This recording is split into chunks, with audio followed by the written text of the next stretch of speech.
Hi friends, welcome to Balakrishna Telugu tuts. ఈరోజు మనం ఈ వీడియోలో పిహెచ్పి ప్రింటింగ్ స్టేట్మెంట్స్ అంటే ఏంటి, వాటిని ఎలా యూజ్ చేయాలి, అవి ఎన్ని ఉన్నాయి, వాటికి డిఫరెన్స్ ఏందో చూద్దాం friends.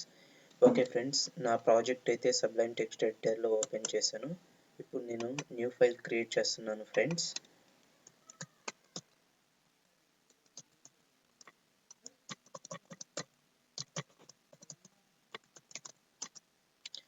Printing statements dot PHP అని ఒక ఫైల్ అయితే క్రియేట్ చేశాను ఫ్రెండ్స్. నేను పిహెచ్పి సింటాక్స్ రాస్తున్నాను ఫ్రెండ్స్.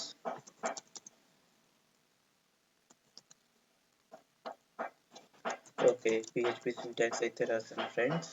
ఏదైనా మనం పిహెచ్పి ప్రోగ్రామింగ్ రాయాలంటే ఫస్ట్ పిహెచ్పి సింటాక్స్ రాయాలి ఫ్రెండ్స్, తర్వాత పిహెచ్పి రాయాలి ఫ్రెండ్స్. ఓకే, ఈరోజు మనం ప్రింటింగ్ స్టేట్మెంట్స్ అని చెప్పాం కదా. ఇప్పుడు ఒక స్ట్రింగ్ అయినా ఒక వేరియబుల్ అయినా మనం ప్రోగ్రామింగ్లో రాసి రిటర్న్ ఇవ్వాలి అంటే ప్రింటింగ్ స్టేట్మెంట్స్ కంపల్సరీ యూజ్ చేయాలి ఫ్రెండ్స్. ప్రింటింగ్ స్టేట్మెంట్స్ లేకుండా అయితే ఏ స్ట్రింగ్ రాసినా కానీ ఒక ఫైల్లో, ఇప్పుడు PHP and disco string dot PHP ఉంది, ఈ ఫైల్లో ఒక స్ట్రింగ్ రాసి మనం ఎగ్జిక్యూట్ చేసినా అది రిటర్న్ ఇవ్వదు. మీకు చూపిస్తాను చూడండి ఫ్రెండ్స్.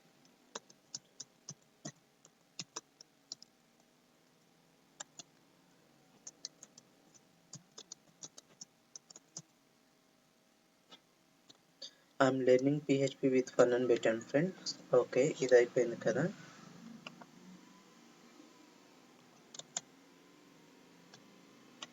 ఓకే ఫ్రెండ్స్, ముందు మనం ఫైల్ ఎగ్జిక్యూట్ చేయాలంటే ముందు మనం అపాచీ సర్వర్ని స్టార్ట్ చేసుకుంటుకోవాలి. ఇది ఎలా స్టార్ట్ చేయాలో, నేను ఎగ్జాంపుల్ ఎలా ఇన్స్టాల్ చేయాలో ప్రీవియస్ వీడియోస్లో ఉన్నాయి ఫ్రెండ్స్. ప్రీవియస్ వీడియోస్ని చూడండి, మీకు అర్థమవుతుంది. సో ఇది స్టార్ట్ అయ్యింది కాబట్టి మనం లోకల్ హోస్ట్, మన ప్రాజెక్ట్ నేమ్ ఇవ్వాలి ఫ్రెండ్స్. మన ప్రాజెక్ట్ నేమ్ వచ్చేసి మై ఫస్ట్ ప్రాజెక్ట్. తర్వాత మనం ఏదైతే ఫైల్ నేమ్ రాసామో ఎగ్జిక్యూట్ చేయాలనుకుంటున్నామో అది. So printing statements dot PHP friends. మనమైతే ఎగ్జిక్యూట్ చేసాము, రిటర్న్ ఏమి ఇవ్వలేదు. బట్ ఇందులో స్ట్రింగ్ అయితే రాసాము, ఇక్కడ స్ట్రింగ్ అయితే రాసాము. బట్ ఇక్కడ మనకి పిఎన్పి స్ట్రింగ్స్ డాట్ పిహెచ్పిలో రిటర్న్ ఇవ్వలేదు. ఎందుకంటే ఏదైనా స్ట్రింగ్ కానీ వేరియబుల్ కానీ రిటర్న్ ఇవ్వాలంటే ప్రింటింగ్ స్టేట్మెంట్స్ వాడాలి ఫ్రెండ్స్. మనకి ఇక్కడ ఒక స్ట్రింగ్ కానీ వేరియబుల్ కానీ ప్రింట్ చేయాలంటే 2 వేస్ ఉంటాయి. ఒకటి ఎకో అండ్ రెండోది ప్రింట్. ఈ రెండు ప్రింటింగ్ స్టేట్మెంట్స్ ఫ్రెండ్స్. సో నేను ఎకో ఇచ్చి ప్రింట్ చేస్తాను. ఇప్పుడు ఇది రన్ అవుతుందో లేదో చూడండి ఫ్రెండ్స్. వచ్చింది, I learning PHP with fun అని వచ్చేసింది friends. Okay, I'm learning PHP with fun అని వచ్చేసింది ఫ్రెండ్స్. ఓకేనా, అంటే ప్రింటింగ్ స్టేట్మెంట్స్ లేకుండా ఏ స్ట్రింగ్ కానీ ఏ వేరియబుల్ కానీ మనకి పిహెచ్పి రిటర్న్ ఇవ్వదు అనమాట. సో ఎకో అనేది ఒక ప్రింటింగ్ స్టేట్మెంట్, అదేవిధంగా ప్రింట్ అనేది ఇంకొక print statement friends.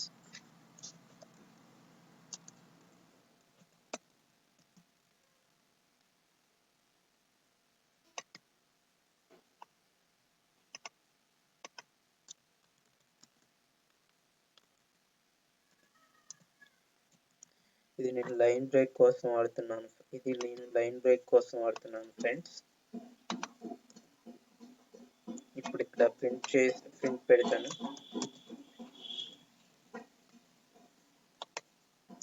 Okay, I'm learning PHP with fun అని వచ్చింది ఫ్రెండ్స్.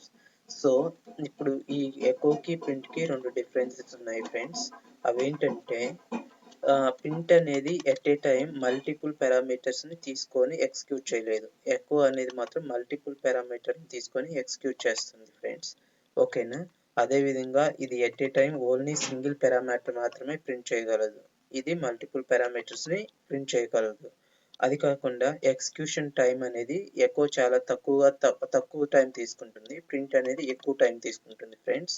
ఓకేనా, ఇది మనకి ప్రింటింగ్ స్టేట్మెంట్స్ పిహెచ్పిలో ఉంది. ప్రింటింగ్ స్టేట్మెంట్స్ ఇవి ఫ్రెండ్స్. ఈ రెండింటికి తేడా ఇది. మోస్ట్ ఆఫ్ యూజ్ చేసేది రియల్ టైంలో ఎకోనే ఫ్రెండ్స్. ఇది ప్రింట్ జస్ట్ మన క్వరీస్ని ప్రింట్ చేసుకొని వస్తుందా లేదా టెస్టింగ్ పర్పస్కి వాడతాం friends. Most of real time project మొత్తం యూజ్ చేసేది ఎకోనే. సో మీరు ఎకోనే యూజ్ చేయండి ఫ్రెండ్స్. ఇప్పుడు మల్టిపుల్ వేరియబుల్స్ ఎలా యాక్సెప్ట్ ప్రింట్ చేయదని ఎకో చేస్తుందని చెప్పాను కదా ఫ్రెండ్స్. అది ఎలాగో ఇప్పుడు చూద్దాము.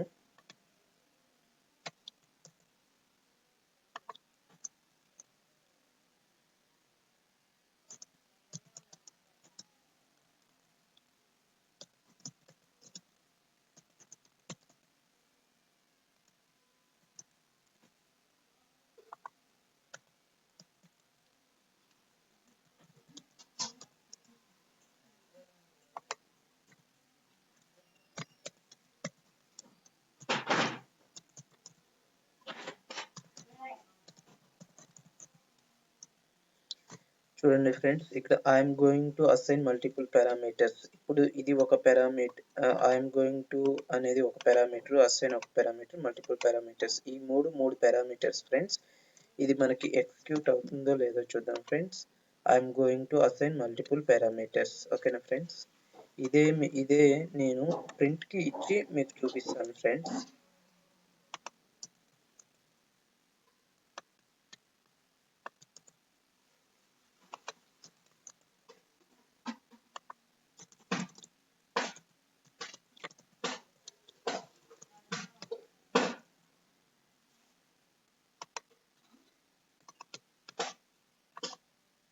చూడండి friends, syntax error, unexpected token comma అని వచ్చేసింది. ఎక్కడ మన ప్రాజెక్ట్ లోపల, ఎగ్జాంపుల్ లోపల, హెచ్డి డాక్ లోపల మన ప్రాజెక్ట్ ఫైల్ క్రియేట్ చేయాలి. అది ప్రీవియస్ వీడియోలో చెప్పాను.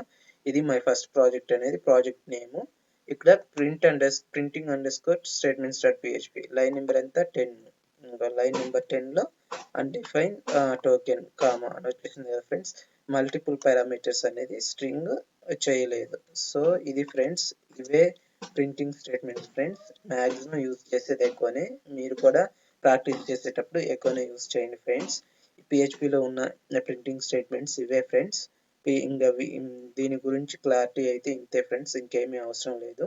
ఈ వీడియో మీకు నచ్చినట్లయితే లైక్ చేయండి, షేర్ చేయండి. అదేవిధంగా నా ఛానల్ని సబ్స్క్రైబ్ చేయండి ఫ్రెండ్స్. మీకు ఇంకా అడ్వాన్స్డ్ వీడియోస్ వస్తాయి. అంటిల్ దెన్ నెక్స్ట్ వీడియోలో కలుసుకుందాం ఫ్రెండ్స్. అంతవరకు బాయ్.